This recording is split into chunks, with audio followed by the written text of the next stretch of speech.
Hello and welcome to Skeindeer Knits. My name is Ellie and I am a Norwegian living and knitting in London. And you can find me on Instagram as Skeindeer, and I am Skeindeer Knits as a designer on Ravelry. Welcome to my knitting podcast, my knitting talk show, my knitting blabber party. I don't know. Oh, that's a bird. That was unexpected. Yeah, for new viewers, this is where I sit and talk about knitting for about an hour every week, give or take. And I have a hair on my nose and it's very erratic, and am I imagining this hair? Anyway, to returning viewer, welcome back to the erraticness. So basically what I will be covering today, I'm just going to give you guys a little summary because why not? I've got my show notes right here. Planning. Sometimes I do it. So basically I'm going to just quickly, and I mean it this time, run over the Knitalong the two Knitalongs I'm running. Two, that's a good small number, we like that. I'm going to talk to you about one new pattern I have, sort of new. And I have a lot of knitting to talk to you guys about. I have finished so many things. I have been really culling my works in progress, and I want to talk a bit about that today.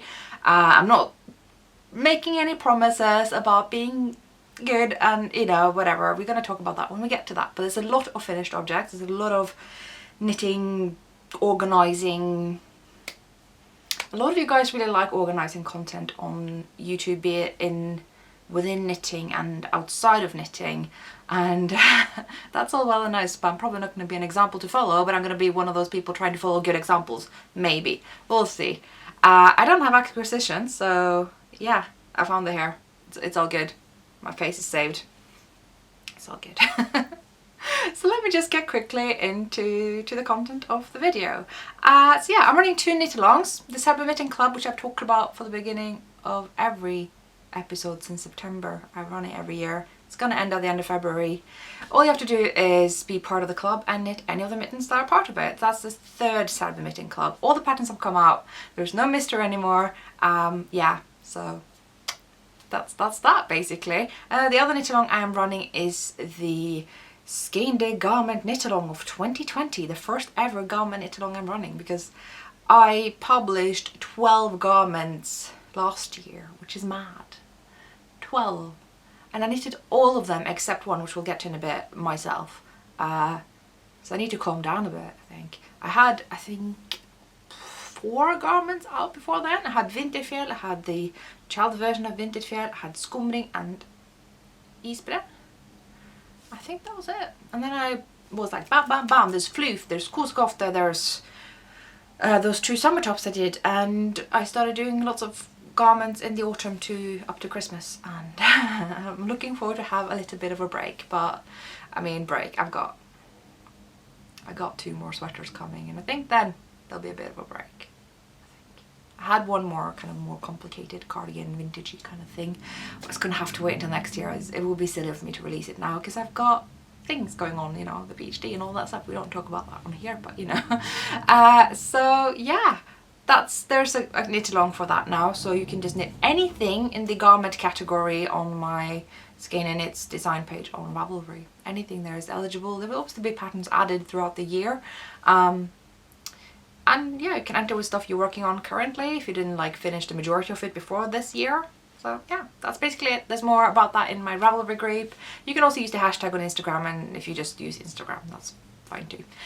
So yeah, see? It was a short Knitalong section. I don't usually keep it short. Not lately anyway, because there were so many Knitalongs to run up, and I'm sorry to those of you who don't take part, because obviously there are some of you out there, and it probably is a little bit boring. I had just one last thing to say about Knitalongs, and that is that I was supposed to perhaps maybe do the price donation for the julafton mittens, but I am not organised. I could have maybe spent a bit of while to get that sorted just before recording now, but honestly I have to prioritise. There's a lot of stuff within my academic life that really needs, sorting. So hopefully you guys can forgive me that I might do that at least when coming back from New York, where I'm going on Thursday. I'm going to be there a week, so I might do that at the end of January. Yeah, so hopefully that's okay. You guys who took part and are waiting to find out if you want, don't mind waiting. And yeah, that's all I have about Knitalongs. And now I want to talk about the one pattern that I have released, and we're gonna spend the majority of this podcast just talking about what I've knitted. I've got so much, I'm not even desperate for content this time. Yeah, so what's the new pattern? I got it in the mail actually, because this is the one time I have used a sample knitter. Now, not a lot of designers don't really talk about sample knitting. It seems to be a little bit of a taboo subject in the designing world, where we like to give the impression that all of us knit each and every design ourselves. I actually do, but I don't think that's normal amongst the big names on Ravelry. And I think that is absolutely fine, and it keeps people, you know, sane when you consider just how much of a slow craft this is. And when you're designing, not only do you have to design and do the actual maths and the write-up, and possibly also the grading, which I think most do themselves. I'm not going to say much about that. I can't say for sure, I mean. But there's so much admin that goes along with it, and just like constant customer support, where most of the time the customer support is either, I can't get my printer to work, or is the pattern right when it says so and so, and you go, yes, it is correct. I had it test knitted and decorated actually. It's fine. So, I mean, sometimes there are actually good concerning questions, so I'm not gonna be too cheeky. But yeah, there's a lot of admin. There's a lot of, like, people travel a lot and they go to events, they teach, so having the time to actually crank out so many sweaters as you need to do if you're going to be like one of the really big names it's a lot when you think about it being every day, every week, every month, every year, for several years, for as long as your career is. I don't blame people for having sample knitters. I probably should do it more, but I am such a control freak that I like to knit myself. It was really hard to let go of that, but in this particular case, it was basically me kind of being approached by Brother Gone, and they were like, do you want to submit for this latest issue? And I was like, I thought about it, it seemed really good, I just don't know if I can prioritize it right now, I don't have time to knit it. And they're like, well, you can just write the pattern, we will get sample knit for you. And I'm like, well, if it's between doing that and having no sweater design there in there at all, I'm like, okay, I can try to give up that bit of control. And sure, it wasn't everything about that I was like over the moon happy about. I mean, Baldagon were absolutely amazing. It was really, really nice of them to offer, and to give me the sweater back, like having a sample knitter that I'm not even involved in the process at all. Like, they took care of everything. So I feel really spoiled. I still find it hard to let go of control. Like, this hasn't actually changed that. But I'm really pleased to have the sweater. It looks really cool. It had exactly the colors that I love, and yeah, so not only do I have it back, I'm going to show you in a bit, but I have the rights back to sell it on Ravelry. Usually it takes a while to get the rights back when you get something published, but because Brother Gone are no longer a thing, they don't need to hold the rights any longer. So I got the rights back really quickly. So that means you can buy it on Ravelry. That's basically how it works. It's usually why I don't tend to say, oh, this pattern is currently only available in this magazine or that book, but you can get it on Ravelry in so and so many months, because that kind of is me saying to you guys, don't buy it from them, buy it from me. And it's like not very nice when they are actually publishing my pattern and, yeah, giving it publicity. So I rarely say that, even though maybe some people will find that very practical. I just personally, ethically, I like to leave that ambiguous. I hope you probably understand. I just haven't really, I don't know if I've explained that before. Anyway, so without further ado, here it is. Whoa!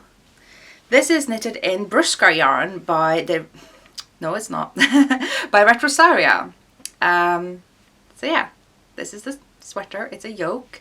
I was very surprised to see how this knit up, because obviously I was just designing it. I had an idea of what it would look, but obviously when you see it flat, you just see this like chart flat and not growing out over a yoke the way this did. I was actually really surprised at how it looked. So that's that. It's very like a straight silhouette, very just easy to wear, wearable. Yeah. So that's Losna, that's what I called it. Losna is the name of a part of a river, lake, kind of, anyway, basically where my family is from. Part of my family anyway. They're from a lot of places, but some of them are from there. So I decided to call this Losna, just because. It's a proud Norwegian tradition to name knitwear patterns after places they have nothing to do with. So yeah. So that's that. You can get that on Ravelry. I'll put a little discount code below for everyone who wants to just buy it right now. It's just to kind of, yeah, I've said it before. When you launch a pattern on Ravelry, that's the time you really get people to discover you if they haven't before. Like I have a lot of really amazing people who practically collect my patterns and will always get them, but there's always nice to reach out to more people, and that often happens in the first day that you launch a pattern. And I mean I don't make that happen, you guys make that happen when you buy the pattern. And so I think, in all fairness, at least I can do is give a little bit of discount to the people who buy it in those first couple of days. It sort of encourages it, but it also gives thanks. It's kind of symbiotic thing. I think a lot about these things, in case you haven't noticed. It's like trying to like be ethical when you're also trying to like survive in a world that maybe has a system that you may not agree with, but you kind of have to live within. And it's like, I'm not going to go on my soapbox. Don't worry. It's one of those days. I just want to talk about knitting. And there's no shortage of knitting. Oh my days. So, whoa, I just threw this into my eye. Losna, out on Ravelry. I will be wearing it, but I think I might put on a lot of sweaters today. I have 3 finished sweaters. So I talked to you guys in the last episode about the Into the Woods sweater by KALs, and I did not have a photo to show you because I had no photo to show you. So I can show you now because my friend Håvard sent me a photo of him wearing it. Doesn't he look very handsome in it? It is so him. He probably has something store-bought that's similar. Maybe that's how I got inspired to do that combination of the yarn and the pattern. I have a feeling maybe. He really likes it. The yarn was stinky when I was knitting with it. I wonder if it was the spinning oil, but also maybe that the spinning oil had gone a bit off. He did say that most of it did come out in the wash because I didn't have time to wash it. I just like bound it off and said goodnight and left. So that, I think the rest of it is just gonna have to be fresh air. You know, he's out in the cabin with lots of snow and it will be fine. So I'm really glad he likes it. I am really glad to have tried out a pickles pattern, and yeah, so I have a photo. I can prove that I did it, and I do really love the yarn I used. Peace Fleece yarn is really nice. It's a mix of, I think, Rambouillet wool and mohair, but it could be a different breed. I have a way of mixing up Rambouillet and Ronald C. I think it was Rambouillet. Anyway, it is really nice, but I will give a word of caution. They say it's worsted weight. It is not worsted weight. It's definitely Aran or thicker. That's my opinion. It's a very firm opinion. The reason I'm just very adamant about that is because it can be quite painful for your wrists and your arms to force yourself to knit to worsted weight gauge if it's not worsted weight. You may be fine with that, some people are not, and it's just good to know. I would probably knit it at a 16 stitch gauge or looser, looser being a lower number. Let's not talk about gauge today. I've got too many other things to talk about, and once I start talking about gauge we could sit here forever. So, but yeah, I did Into the Woods. I'm really happy about it, but that's not a new thing this week. That was just I guess an update. What I do have this week, which is actually a new pattern reveal. I don't have it available for purchase yet because I haven't even sent it to my tech editor yet, because I'm a person who plans things. No, I am not.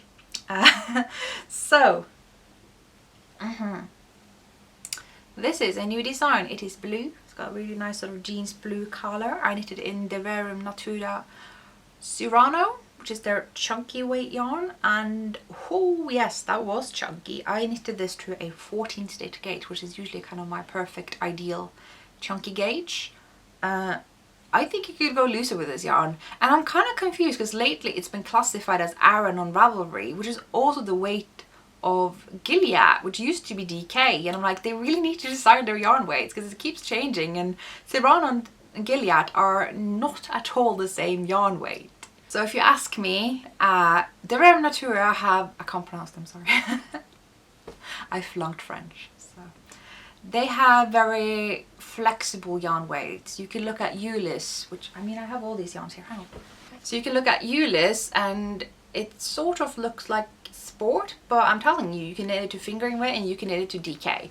It's a very elastic wool, and that sort of means it's both comfortable to knit and it sort of has that flexibility literally to be whatever you want. So yeah, I might say it's a sport weight, but easily work to a DK weight gauge garment. And similarly you have Gilead here, which is now currently classified as Aran, which used to be classified as DK. I would just safely say it's a worsted that can be worked as either DK or Aran. I'm currently working on a very beginner stage worsted pattern right now. So that's that. So now that we have Surana, which was where I did that sweater in, I would definitely say that's a chunky, if not a heavy chunky at that. My opinion. This is just what it is. So I'm teasing you guys a little bit. Maybe I should just show you the whole thing. I'm very excited about it. It wasn't actually my idea. It was one of my test knitters. She test knitted Host, the little green cardigan that I did. I'm going to show you that. I have everything around. Why don't I just talk about things? So this is Host. Do you remember Host? I worn this a lot and it's still looking really good. I might actually wear it at Vogue Knitting Live just because it's so nice and light and thin and it's still my design. So yeah, might do that. So now that you have a refresher on what Host looked like, this is what Tjock Host looked like. Tjock Host means thick autumn. It's thick yarn. Tjock. I like the word tjock. So this is basically the sweater. Whoa, we have to go back really far, don't we? Can you guys see? I can't see anything. I'm just going to assume you guys can. I can look into here. Yay! Okay, so it's not exactly cropped, but it's to the top of the hip bone kind of length, and really you can adjust length. It's as easy to adjust length on this one as it is for the Host cardigan. I've already seen some people knitting it who have done that and it looks really good. I might even want to do another Host cardigan that is a little bit longer. Maybe. Yeah. Anyway, so as you will notice here, it only has one repeat of the chart, whereas the other one had two stacked on top of each other. This was already an idea when I knitted the first cardigan, because I obviously had only knitted up to this and I thought that works quite nicely on its own. But then I planned the whole pattern around two repeats, which you don't have to do, but I just did as I told myself. I was curious to see how it would look. But this is how it looks like with just one repeat. It is bottom up. I'm going to talk a bit more about that when I launch it, I guess, which is going to be a while from now still. Haven't photographed it or anything, it's just not ready. But I have had really good test knitters who have given me a lot of useful feedback, which is nice because I've kind of given up on test knitting a little bit. Not for the fault of my test knitters, because they've usually been really good, all of them, throughout the times that I've been designing, and it's been invaluable feedback that makes a pattern just that little bit better. Plus they do a great job of spreading the word, of just like enthusiastically saying, hey, I knitted this pattern as a test knit, it's out now, I liked it, you know. That is invaluable, and I will never ever tell my test knitters that they have to do that. I will say, like, put up a Ravelry page, but whatever a test knitter says about my patterns is all them. And I think that's important. Yeah. Anyway, I wasn't going to go there. So test knitting can be really good for a multitude of reasons, and I do want to talk a lot about test knitting in the future, because I think we all have our different expectations, and I think all of those can be true depending on what the designer wants to achieve with the test knitting. And in this case, I actually only had a very few who I just knew would knit it and kind of give me feedback. Yeah. So I do have one kind of interesting thing to tell you about this sweater that you may not find in so many sweaters. Like, I've really desperately tried to find sweaters that do this. There are some. There's like a small category within raglan sweaters where they do this, and I really thought about it and how I want to do it for a chunky sweater, which again I've not seen anyone do, and I've landed on this. So without further ado, it's got a slightly funky raglan shaping. I don't know if you can tell, but obviously it's a raglan seam here, starts under the arm. It decreases very rapidly from under the arm up until here, and then it's quite gradually. The sleeve decreases at the same rate that you may be used to up to here, whereas the body from here to here is a lot less. But then you catch up here and only do it for the body.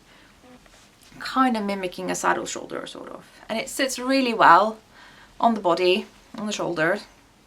Just give that little bit more room that I sometimes miss in a raglan sweater. And my test knitters really like it. They are basically both saying that they're living in their jumpers now and they want to make another one, and that's just really, really good to hear. So I'm not going to say more about that now because obviously it isn't out yet, but it's a nice quick knit, a very cozy, positive ease sweater. I'm proud of it and I really like this yarn. But you can use other yarns as well. As ever, I'm going to recommend a plethora of... wow, that's a lot of exposure. Well, have I done this all along? I look really pale. Maybe I'll adjust that. Anyway, I do always recommend different yarns for my patterns. So you could use Vams by Rauma. I think both of my testers did. You could use Blåne by Hillesvåg or Troll. You can use Fritidsgarn. Probably Ala for Slopey, which is a thicker Letlopi. I'm not even going to say you can't do Letlopi. Why not? It's going to be a very nice light sweater. And ooh, Quarry by Brooklyn Tweed. Oh yeah, that'd be nice. So if it's chunky, it works basically. I didn't know the light was so unreliable today, but it's always the case, isn't it? That's what happens when you rely on the daylight. Anyway, so that was one garment that has come off my needles, but it's not the only one. Far from it. Then there's the Love Note. The Love Note is known to be a really quick knit, and I just powered through this lace yoke while I was at the knitting and stitching show in the autumn, and I was like doing the lace while walking around in a very crowded area, and it's really that simple and memorizable, this lace pattern. And I then couldn't really work on it because I had all these garment designs of mine to get through, and I just had to put it aside even though I was really enjoying it. And then the other day I just thought, you know what, if it's such a quick knit, I should just be able to finish it now. And I did. So yeah, you know what, I'm gonna try it on. I mean, I try it on. I have worn it, why not wear it now? It's easier to see the lace pattern that way, obviously. One thing I will say that I was really surprised by with this sweater is how big it turned out after blocking. So yeah, this is the way it looks like when I am wearing it. It does, I mean, it did grow a lot with blocking, which is probably not that unexpected because it's got so much lace around the yoke, so of course it did. But I will say, like, I could have done with the extra lace repeat that the bigger sizes have. I did the XL to XXL, given the amount of positive ease they wanted. That seemed like the best size. But it is very deep under the arm, and I could have just done with that extra lace repeat, I feel. I will say also the neckline grew a little bit with blocking, not that much, but just a bit. So yeah, I'm gonna see if I can get up on my chair, show you guys. So it does have a high-low hem at the back here, which is good because it does not have any shorter shaping for the actual yoke. So I feel like I have to hook up my yoke like this to make it sit up further up at the back than the front. And that would have looked really weird for the body if it wasn't for the high-low hem. So that was really good that it's there, but I do wish that they had just put the shorter shaping actually in the neckline. I feel like that's becoming a bit of the norm with the yokes lately, so I'm kind of surprised that they opted out of that. I really wish that the pattern had that. Two other things that I was kind of puzzled by is having the beginning of the round at the middle back. I see this happen sometimes and I don't understand that decision because it's going to be super visible there. I think the best place to start and end a round is at the raglan seam. I know this isn't a raglan seam, but there will still be a place here at the back of the neck or here that will correspond to where you join in under the arm here, and it's going to be so much less noticeable if it's there. And I don't really understand why it's on the middle of the back where it's just, you're just going to see it. It's not a huge problem, it's just kind of a hang up I have. Ooh, it's really hot, so for this really thin piece, I don't know if you can tell, but the fabric is super fine.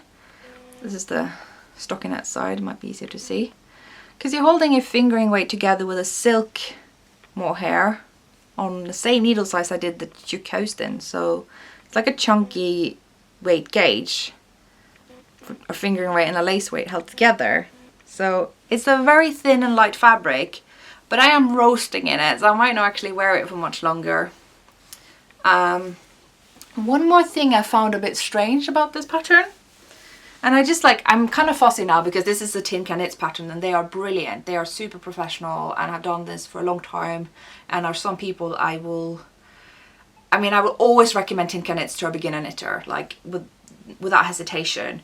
So I was a bit puzzled by the decision to have a provisional cast on after the rib that you, after finishing the whole thing, pick up and then you do the rib.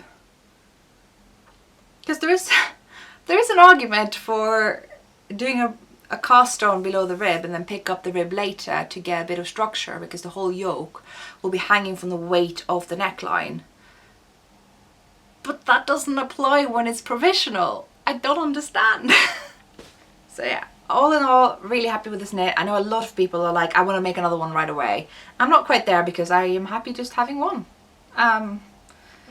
It does mainly work if it's a very positive ease, I will say that, because if you see here, there's no change in stitch count for this whole section of lace here. I've talked about things like that before. If you have a big section in your yoke that doesn't change stitch count, you need to make sure there's enough stitches at this stage if it's not going to change at all here. And this sweater does that because it's got so much positive ease. You can see the shoulders are literally from, you know, hand to hand here, and my shoulders are not, you know, that they don't go up here is what I'm trying to say. So you really do want to knit this quite big relative to your size, and that is what it's meant to be, by the way, just to clarify. That's why it has the recommended ease. And I feel quite strongly that we kind of have to trust the ease that the designer puts on the pattern, because even though you may say, oh, I don't want that much ease at the bust or something, well, if you go with a lower size, that size may not have the same, it may not have any ease at the arms, so you may end up with arm sizes that are too small for you because you didn't want the positive ease of the bust and stuff like that. So I do want to just point out that, like, positive ease in a pattern is really, or negative ease or no ease or whatever the ease in the pattern is important to pay attention to. And there's something, as one of the more recent things I learned since starting the podcast, is looking at that. So for anyone who has no idea what I'm waffling on about, the positive ease is the extra measurement relative to the size usually measured at the bust or the chest. So if you measure 100 centimeters around the bust and the pattern says to be knitted with 6 centimeters positive ease, you have to choose the size that is closest to 106 centimeters. The pattern may specify like that maybe there's a range of ease, and then you can find a size that's somewhere in the middle of that, but that's basically what it means. And you are free to choose whatever ease you want, but it is a little bit risky in going with less ease than recommended, because they may not have put the ease in proportionally in everything about the garment. They may still have fitted the shoulders and the arms and the length, for instance, to the size standard, which you may not fit anyway, but it's just worth thinking about that. And likewise, negative ease means that you have to subtract that number. So again, if your bust is 100 centimeters and it says 6 centimeters of negative ease, you actually have to find the size that is closer to 94 centimeters, even though you measure 100. And no ease basically means, okay, you measure 100 around, you go for the size that is closest to 100. I quite like giving a range because sometimes you're not exactly at the size, and if you haven't knitted a lot of garments, you may not know exactly what to do then. So yeah, that was today's lecture. Completely unplanned, but yeah, it's just so important to put that out there. And this is the whole thing with this high-low hem and everything. Love note, because of the very low hanging yoke, the sleeves are actually shorter than I would normally do, but they are longer than the pattern. So I normally do like 40 something centimeters, like 45 or maybe even a bit more. And I think here I was like in the 30s in centimeters. And the pattern says not to decrease at all. I actually did. Every 10th round I took up two stitches. And then I decreased to the recommended stitch count for the cuff here. But I did not go down in needle size because I didn't want it to be that puffy. And it seems to be a really good decision. I really like how these sleeves look. They don't like gather together, and yeah. So very happy with the sleeve modification. And I think that's the only modification I did, and I used up almost every bit of the main yarn. And the yarn I used was onion yarn, onion nettle sock yarn, which is, yeah, a mix of wool and nettle fibre instead of nylon to make the sock yarn strong. I'll never get to test that out, obviously, because this is not a sock, but I'm sure it would be a very good sock if it were, because silk mohair is also very, very strong. And the silk mohair is also from onion yarn, is their silk mohair yarn, and the colorways I chose very much correspond, as you can see. They go very well together, very shiny. Love note, me and everyone else have done it. That was kind of the slightly unusual reasons for me to cast it on. I kept browsing Ravelry for patterns to procrastinate knit on, and it kept coming up, and I could not resist any longer. I was like, you know what, I got the silk mohair, I could just get the onion yarn at Wild and Woolly here in London. Not sponsored, just a fan. My local yarn shop, and I'm happy with the product. I'm happy with the outcome. It's something I always miss in my wardrobe, something just very big and light to throw over me that isn't gonna like feel constricting in any way and just warm me up without, because sometimes like I'm very sensitive to temperature and I don't want to put on something that will bother me when I'm already bothered with the temperature. So I will really look forward to be able to throw this thing on that will be just kind of, yeah, exactly what I need when I'm a bit chilly and want to look fancy and shiny and silk mohairy and fluffy. So that's Love Note by Tin Can Knits. Very, very nice quick knit for anyone who likes that. And I also will say, like, okay, I wasn't going to go on my size inclusivity soapbox, but I am, because it's a little bit frustrating. The bigger you are, the longer it will take to knit something. And often you get told that, oh, well, you could just do something chunky, then it will be quicker. And you're often left with having to settle kind of to wear stuff that is so heavy to actually wear. And for that, I will say this is a good knit if you're looking for something nice, light, but not super time consuming to make for a change. I definitely found that. It's nice to have something like that in your wardrobe and among your projects. And project, that's a good buzzword for me to talk about before I continue on with all my other finished objects, because there's still quite a few. And I want to talk a little bit about my thinking process in terms of picking up these projects. Obviously I finished Shoe Coast because it's a design I need to get done. I finished the Into the Woods because it was a Christmas present that had to be handed over. But Love Note and the other finished objects I've got, I had a look at my works in progress, my whole messy shelf here, and I just felt like going through them again and organising them and looking at them and like getting a sense of which project is where and which I want to work on, instead of just getting overwhelmed and be like, well, it's easier to cast something new, I'm just going to do that. And I'm very happy and proud to just cast things on with no guilt, and just, you know, sometimes if I just really want to cast something on, I might just print out the pattern, and if I do that, I might just put the yarn in the project bag that's available and put the pattern in there and maybe the right needle size. And once you've done that, what's the difference between having it there and having also started the project? So I just start, and there we have it. I have more than 50 ongoing projects, and I'm not saying that's out of hand. I'm not saying any. I'm not stash shaming. I'm not whip stash shaming. I'm simply saying that maybe instead of this number going up, maybe I should make it go down a bit. Just you know, I'm not saying I'm not taking back anything I've said. I'm just saying it's gonna. I might just take a slightly more methodological, a more intentional approach. Isn't that what they say on the internet? A more intentional approach to my stuff.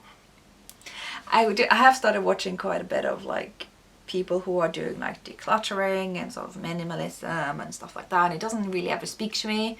But there's one channel on YouTube that really does speak to me, that is about these things, and that is the Personal Philosophy Project. And that got me thinking, I don't know, because it just feels more attainable. The way she talks about it is just more attainable for me. And so I have now organized my works in progress again. I know it's not the first time. I like doing that and creating works in progress piles. So now I have 5 piles. Yeah, there is one right there that has 5 projects, which is what I call the fun color work pile. It's where I've got my Christmas jumper, it's where I've got the boho sweater, my Marius, my Emblas mammajakke, I've got the Susan Crawford mittens I was working on. Just stuff that's fun color work, full on color work, just, yeah. It's not full on, there's a lot of stockinette in there as well, to be fair. But that is the other pile, which is full. It's the simple fun knits I would like to work on whenever. Just, yeah. I've got, oh, that should be part of my works in progress. But yeah, I got the vertical stripe sweater by Petite Knits. I've got the blank canvas by Isolde. There's a lot of just plain stockinette like Granito by Joey Locatelli.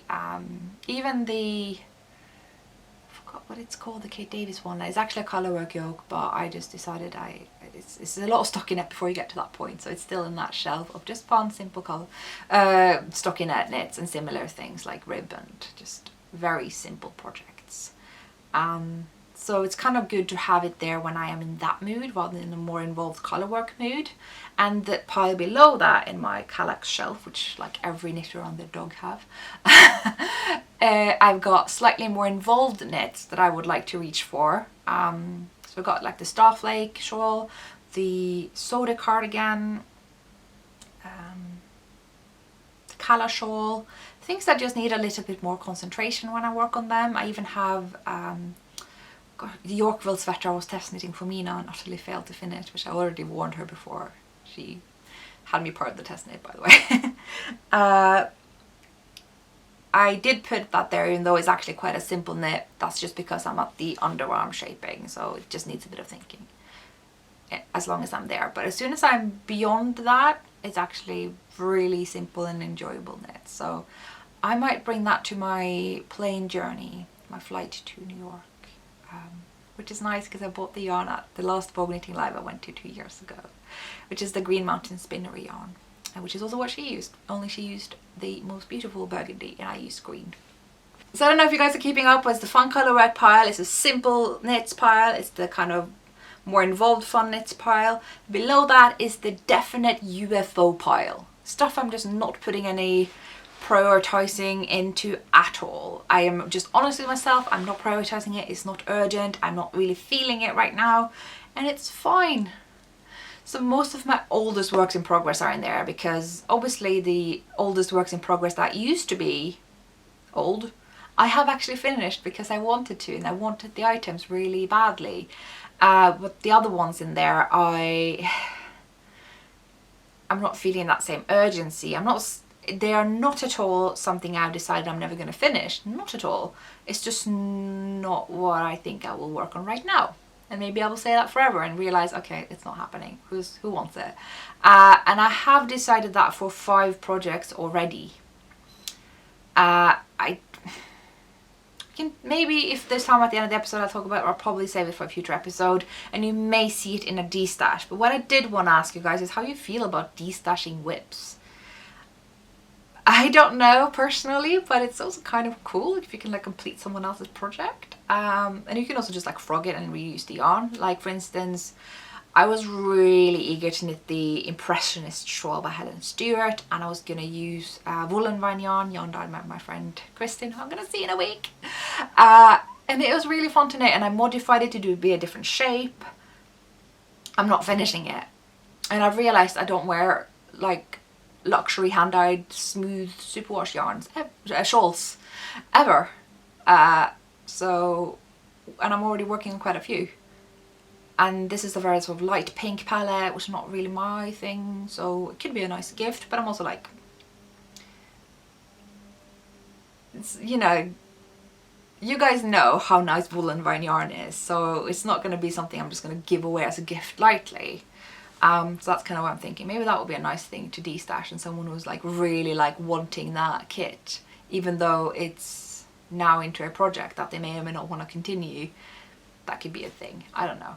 I also have actually, one of them is a design of mine, my first version of my Julequill mittens, that I finished one of them and I didn't do the second one, and I'm thinking now maybe someone else wants to. So it's stuff like that. If you're curious what these look like, you can look them up on my Ravelry projects. I have them all wrapped up in plastic because I'm very careful about protecting my knits when I don't use them for a while. So that's why I can't show you. Also these blue stockings I was working on, they came from a kit and it's in a Norwegian pattern I don't even think I have. And it's like, can I de-starch that? Because it's just, you just have to look at the other sock to know what to do. It's not very complicated. And then even the Roma cape that I was like obsessed with making, I really wanted to make it. I'm now a little bit unsure if I will, even though I desperately want the shawl. I think it's just for another time and maybe another yarn. I used Holst Super Soft, which you guys know how I feel about Holst, but I have since started thinking maybe I actually wanted the recommended yarn for it. It's the cape, it's, yeah. And the last one is actually the Naola shawl by Renee Callahan of East London Knits. So, you know, my neighbour colleague. I remember when I first came across this shawl, it was like 5 years ago, and I was like desperate to have that. I thought one day I'll be able to get hold of the yarn, I'll be able to afford the yarn, I'm going to make that shawl, and I finally did. There was only a couple of problems with it. One, I cast it on at a time that was like literally the lowest in my life. That's not a great association. The other thing is, it's a low stockinette, which you guys, it's not my thing to do. And then it's the fact that I don't wear that kind of shawls ever. So while it's a really good pattern and the yarn was meant for that pattern, the pattern recommended that yarn, you guys know what I mean.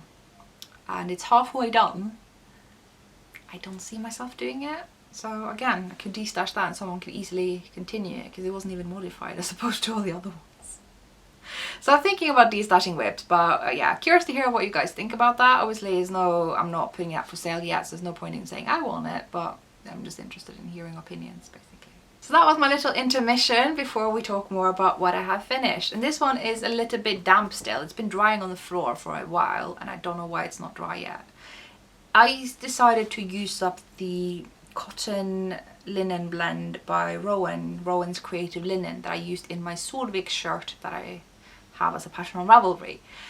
I had a lot of leftovers, which I was really surprised, so I wanted to finish it, and I started a summer tea last summer, and I didn't finish, even though it wasn't that far away from being done. It was just stocking it in the round until I was done, and then I didn't even look at the pattern. I just knitted it straight and finished with a 1x1 rib. And I am really surprised how much I like this. I don't know why I wasn't feeling it for a while, because I just decided it's so close to being done, and I put it in the last pile, and the last pile is the finish it already pile. There is a lot of stuff in that pile. It's a really big one. It's in like a cardboard box, and I'm just like leaving it out there for me to see. Yes, it's gonna make my room look more messy and, you know, disrupt the flow of whatever stuff some people think. I don't know. For me, it's just in my face. I'm like, yeah, okay. Instead of casting one, I'm gonna kind of working out. I mean, it has worked out because it is finished, and it's, yeah, I'm gonna try to hold it up carefully so it doesn't lose the shape that it's kind of blocking in now. Isn't that cute? So it's just a round yoke with like straight stockinette. The pattern does have like recommended shaping, and it's got some really nice patterning at the bottom hem, which I didn't know where I put the pattern, so I didn't do that. I was out in public, I was in a meetup in London with people I've never met before, so I was like, okay, I'm just gonna power through. And yeah, I knit with people I've never met before. Just a group, and I was like, you guys, I knit. Sorry, not sorry. And they were really cool with it. So yeah. So that's a nice little t-shirt. It's by Lene Tøsti. She is like super designer from Norway. Like, she's been in Lane, and we're like really proud of her. So I really like her patterns. I find it quite different from a lot of designers from Norway. I mean, we're all different, but yeah, I feel like I can sort of recognize her aesthetic. I did do a lot of modifications. The needle size is very different. She has actually used the same yarn for one of her samples for this. It's just that she knitted it a lot tighter, and I thought I'm gonna personally in the summer heat I don't want anything knitted that tight with such a dense fabric, so I just went for a smaller size and bigger needles. and it worked out really well. So that was the main modification. I think I used a 5, and for me that's an 18 stitch gauge, so I don't remember beyond that because I cast it on in the summer. And I thought it would be done in the summer, but of course I finished a summer top in January. Peak of winter. Just great thinking. It does look like it's got kind of an A-line. It doesn't. It's straight, but it looks like it, which is cool. I don't mind. I look forward to wear it in the summer. It's nice to have knitwear for that season as well, because often you can't wear wool when it's super hot, and I don't feel like myself. So actually getting to wear my own knitwear makes me very happy. Makes me feel like me. And that brings me to the last thing I finished this week. So just to summarize here, we got the Shook Host, we got Love Note, we got Bladlilja, and we got the 4th, which is a pair of mittens. This is the Christmas mystery mittens for 2018 that Wenche Roald did for Vatteløge. There's a lot of Norwegian English mixing up here. And they're called the Fabulous Mittens, or just Julevotten 2018. I don't ever block the thumbs, so they look a bit funny. And it was just the thumbs actually that I had left. So I just brought them to a knitting group that I haven't seen in ages. Really nice to see them again. And just powered through the thumbs. That was all I need to do, the thumbs and blocking it. So this is what they look like for the front. I just love this. I think I mixed up the red is Ask by Hillesborg and the grey is Tove by Sandnes, and it's just really nice. So this is the back side and the inside of the thumb. And it's got these cute little birdies on here. I just love this design. It's gorgeous. I really enjoyed making it. So these are probably just going to be like Christmas decorations for me, I think. I might obviously wear them, but I also would like to just hang them up, or I don't know, maybe not in that direction, something like that. I don't know. You know, when I have more space to decorate and when I'm a grown up. Yeah, she says turning 30 next week. It's fine. I'm just kind of like, am I done with my 20s? It's not going back now. I'm like, well, that was not 20s well spent, but okay. I guess this is what I did with my 20s. Oh dear. So, I've been talking about not casting on things and trying to finish my whips. Who believes that I haven't cast on anything? Does anyone actually believe that? I have cast on... Technically I cast on 2 things, but I'm not going to count the other thing because I literally done 2 rows this morning. So, my work in progress that I have cheekily cast on is the Alder sweater, I'm not sure about pronunciation, by Isabel Kramer. And I have actually never ever knitted anything by Isabel Kramer, even though she's like one of the most popular designers on Ravelry. Like, she's a Ravelry veteran, I feel. And I feel like everyone have done an Isabel Kramer sweater, and I haven't. And what's more is that Isabel actually has really specialized herself in kind of contiguous sweaters. She's done contiguous sweaters since the dawn of time, I feel. She's got a lot of early contiguous ones they're actually free if you're interested in free patterns. But she's obviously over time refined her method, and that's why I'm getting such a kick out of this. Oh, the shaping. I'm really enjoying it, and I've been like knitting through it as I was binging through The Witcher, which I actually watched twice. So I keep thinking about The Witcher when I see this, and you know the song, and yeah. The yarn I'm using is actually from the local yarn club that Molly of a Homespun House had back in 2017.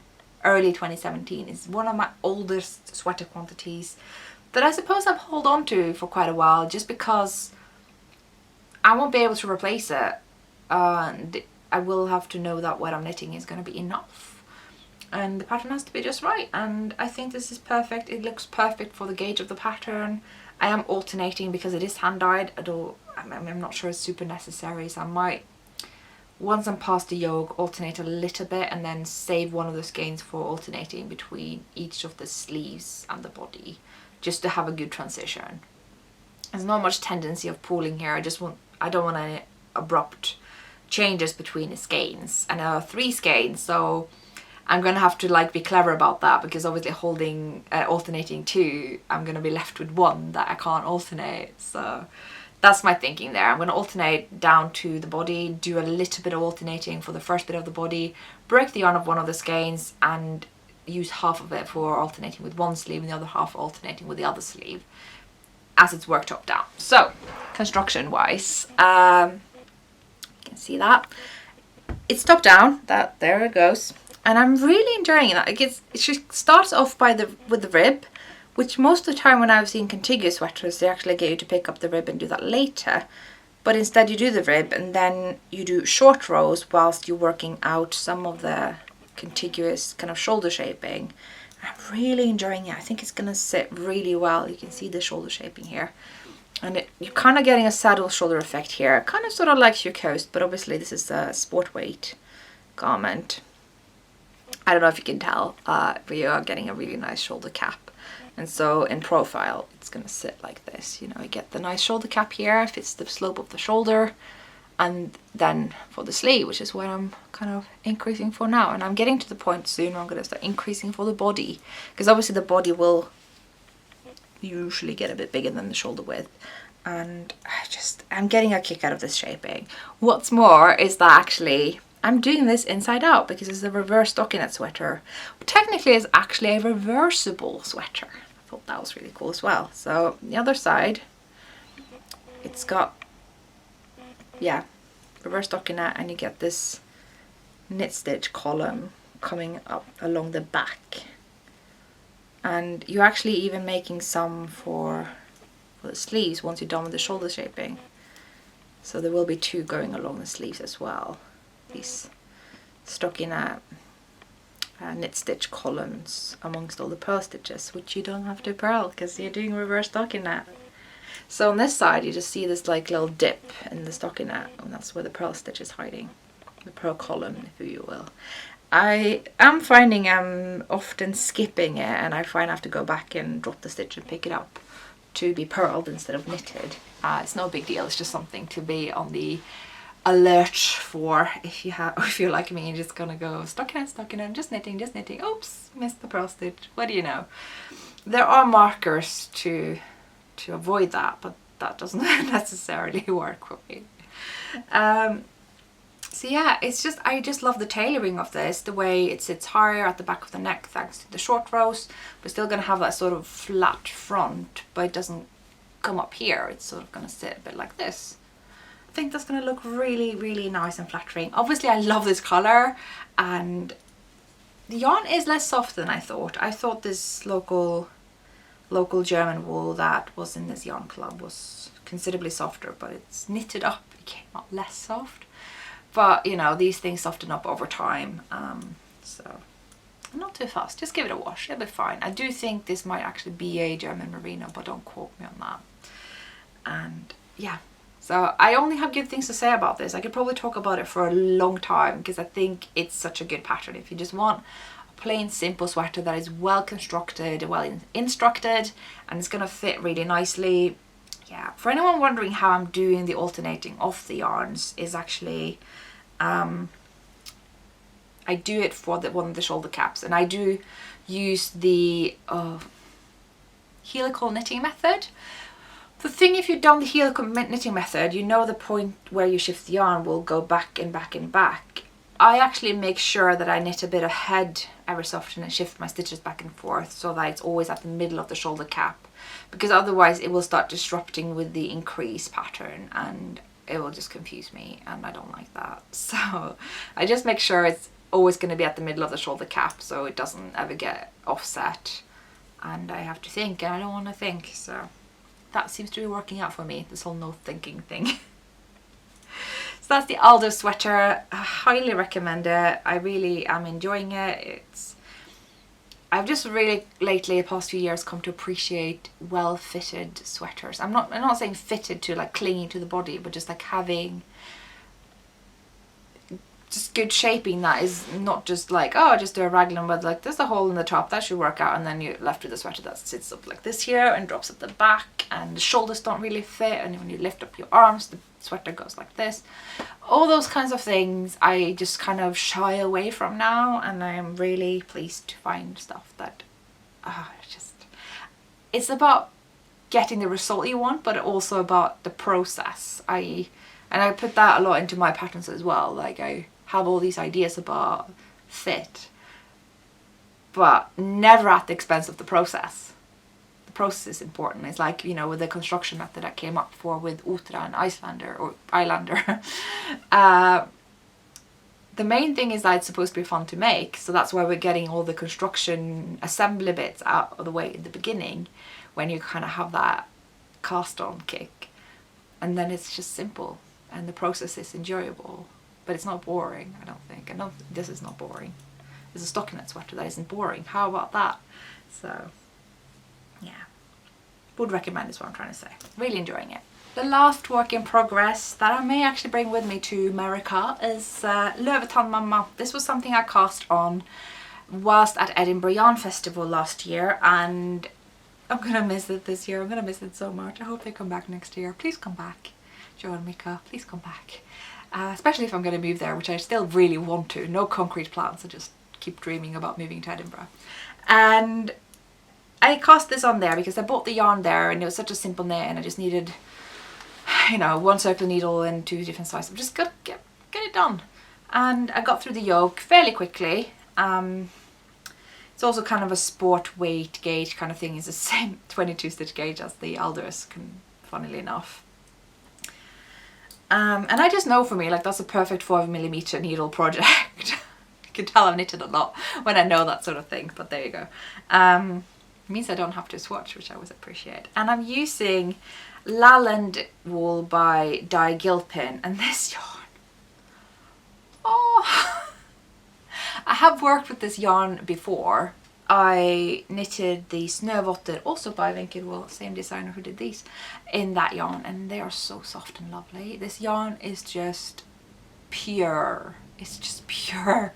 It's 100% lamb's wool and comes in these little balls here, and it says, I don't know what weight they say there. I've heard this classifies DK. The meterage suggests sport, but it's actually composed of these 2 really fine plies, and they're just kind of held together. The plying is quite loose, so you sort of get the same effect as though you were to hold 2 light fingering weight yarns together, kind of like you do with Holst. And I'm really enjoying the fabric, and you feel the yarn and you think, oh, that's really nice and soft, but once you've knitted it off, it's lovely. And I don't usually get like hung up on softness, but I'm gonna get such a kick out of wearing this. So this is a pattern by Strikkesilla. She's a Norwegian designer. She's done lots of books, and it's just very prolific in the Norwegian knitting scene online and in the bookstores. She's kind of covering all grounds. So I both have the body and the one sleeve on the needles here, so it's ready to go. It's travel size. I have all the yarn I need in this pink hazel bag that it's all Edinburgh stuff, the needles and the yarn and the bag and everything. Can you tell I'm gonna miss that? So it's not much really to say. Simple enough pattern. Don't remember if it's in English. It might be, it might not be. It's a very Norwegian writing style. It's not like the same kind of too simple and confusing that you will find in a commercial pattern. This is an indie designer's pattern, but it's still more you are the independent knitter kind of pattern, and you sort of things just work, but it's not spoon feedy, and I really am enjoying that. So yeah, that's Lövetan Mamma. Obviously hoping I'm gonna look as stunning as Tina does when she's wearing hers, but you know, who am I kidding? So it's, yeah, I'm hoping it's gonna become a crop top, same that she did. I thought I was gonna make it really fitted, and then I looked at the size that I'd cast on, and I was like, that was very optimistic. That was like very fitted. And maybe my bust size and general size has gone up a little bit since Edinburgh last year. So what I just did, instead of frogging and starting all over, I was right at the cast on for the underarm. I just added 6 stitches to each side. That gave me a little bit more than actual, I think 6 plus 2 is 12. Like, I think I got more than 2 inches extra fabric for the bust there. So it's just gonna fit a lot better, and I didn't have to frog, and it didn't lead to like a ridiculous number of stitches under the arm. It was just like, yeah, modifying on the go as my size changes. And it's like, it just does that for me. Like it's not really worth paying much attention to, but I like to talk about like how to make that work in knitting. A lot of the time I just think it's knit fabric, it's elastic, it's very forgiving, and also it's nice if it's actually got a bit more positive ease. I like having a bit of movement, and I don't like clinging clothes, I never have. So that for me makes me like having a handmade wardrobe still makes sense. Even if my size changes up and down, it will still fit, even if the fit is different. So yeah, that's one way of doing it if you find yourself in that same situation. So that's all the projects, that's all I've been working on, all I've finished, and I'm really happy. I mean, I've got 4 things, 3 of which are garments finished. I think I'm really happy with that, and I'm thinking about what to finish next rather than what to cast on next. Granted, I may have cheekily cast on the stag head pullover by Nora Gorn. I don't think it's a priority, I'm just gonna have it there. This is how it happens. In case you're curious, it's like literally this. It's just nothing to write home about. There is just nothing. I have the Gilead yarn in here. I have it in my thimble and thread bag, the square one with the square bottom. It's just gorgeous. I love the bag, I love the project. It's just one of those things, like the whole presentation and everything. It just makes me want to grab it and just work on it. It's just one of those things. So I have gone through my stash again alongside with my projects. I had a look at my stash, and I just like putting all my leftover yarns in the same place because I don't have a system for leftovers and I don't have a plan for my leftovers. A lot of times my leftovers are my go-to yarns, my, you know, bread and butter yarns, Fianul and the similar yarns. But sometimes there are just different yarns and I don't know what to do with them. Like I don't know what to do with the leftovers for the t-shirt. It's probably, I feel bad for binning it, but it's just too little to do anything with, and it doesn't go with any of my other yarns, and I just, yeah, I don't have a plan for leftovers. That makes me feel a bit bad. It's more of a problem when I explore new and different yarns. It's not usually a problem given I have my regular yarns. Yeah. So the stash, I am imagining a little bit of shopping may or may not happen in Vogue Knitting Live in New York. And I'm also thinking I might do a little yarn crawl, because actually Argyle, String Thing, Brooklyn General and Woolen are in close proximity to one another, and walking from one to the other shouldn't take more than 1.5 hours, and obviously I will be stopping in yarn shops in between. So I'm like, that's a yarn crawl, I can do that. And that's, yeah, a lot of yarn shops will be visited. So, ooh. Predicting that, I'm looking at what yarns I could actually get rid of, and I'm also of course always thinking about what to knit with it, because I have plans for a lot of it. I've got mixed feelings. I do like having my own little yarn shop here that I can shop for my own stash, so to speak, and a lot of it is for my business, it is for my designing, but I have no intention of just collecting the yarn without a plan and a purpose and without it becoming something. And once I've had it for a while and it hasn't become something, I'm looking into destashing it. And I know I did a destash not that long ago, and that was the second ever destash I've ever done. I do have some more yarn I could destash. There was some that didn't sell last time, which I'm not sure why, because it was really nice yarn. Just maybe it wasn't the right match or something. So I've got a pile of projects and yarn in the corner here that may come up on the destash, and if I do, I will probably post about it on Instagram, just so you're aware.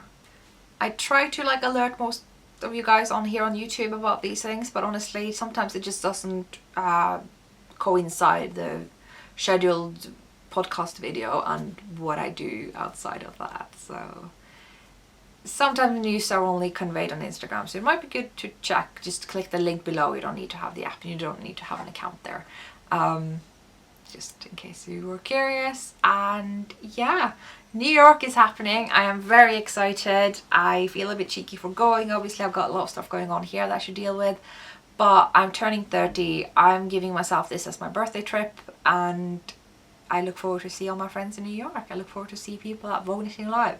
I predict I'm going to be massively overwhelmed, which, you know, we all do from these festivals, but I do know myself from the past couple of months, I have been more, this is going to sound super wishy-washy, but forgive me for not being super concrete about my personal shenanigans, but I've been feeling more sensitive. Yeah, that's that word. But seriously, I've been feeling more sensitive to a lot of external things, to things being very hectic, to noise and stuff happening. I feel like if just in London, if someone who's a bit tipsy gets a bit too close to me, it's like being surrounded by flapping birds to me. I'm just like, So that's been like my past few months, and I'm mentally gearing up for it being very hectic when going to New York, just for it being a big busy city, Vogue Knitting Live being a massive event. So just, if you think I'm weird, that is why, is what I'm trying to say. I look forward to see you guys. Do come up to me, especially if you're wearing a sweater design of mine, be it a cardigan, a sweater, yeah, a pullover, or the skirt. I will give you a little pin. But I do get very overwhelmed by these things. It's something I've usually dealt with really matter-of-factly, and I don't think you can tell, but I think lately you probably can, because a lot of things in my life is just a lot lately. Like I went to Camden this weekend, and I'm always like feeling Camden is a bit much, but this time I was like, whoa, Camden. It was actually less busy than usual. Yeah. So yay, I am excited. I don't mind being overwhelmed. It's just that I don't look overwhelmed. I just look kind of off. So it's probably best to have said it up front. I look forward to see you guys there. I look forward to tell the rest of you guys what it was all about when I get back home again. And yeah, we'll see you next time. Bye.